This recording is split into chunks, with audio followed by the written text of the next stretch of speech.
Iteko rigenga urwego rw'abaganga mu Burundi rimaze imyaka 50. Aha ni mu gihe amategeko mu bijanye n'intwaro yagiye aratera imbere. Muri iki gihe biraboneka ko hari amategeko akenewe kugira ngo ico gisata gikurikiranirwe hafi neza hafatiwe ku mirimo kijejwe, kuko hari amategeko atagiye akurikira nk'uko vyategerezwa.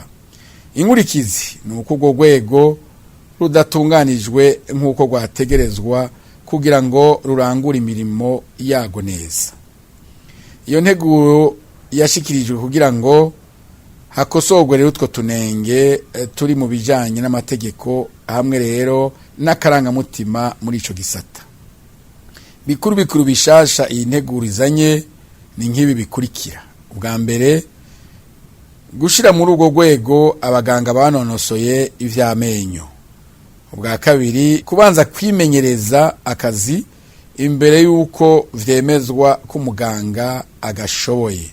Ubwa gatatu, gutegeka umuganga wese yize mu mahanga kubanza kwimenyereza canke gukurikirana inyigisho zo gukarisha ubwenge ku mezi ari hagati ya 6 na 12 imbere yo kuronswa uburenganzira bwo kuvura.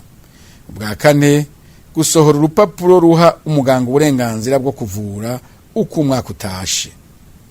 Twamenyesha ko urwego rw'abaganga rujeje gukingira abantu muri rusangi na cane cane abarugize kuri ico cose coza kibangamira ubuzima bw'abantu, haba ubwa mbere mu gusuzuma ubumenyi n'akarangamutima k'abagize urwo rwego.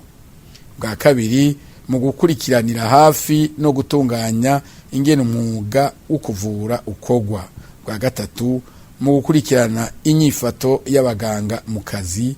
Ubwa kane, guteza imbere umwuga wo kuvura. Ubwa gatanu, mu gusuzuma ko atabakora uwo mwuga bidaciye mu mategeko canke abiha ububasha bwo gukora uwo mwuga batavyigiye.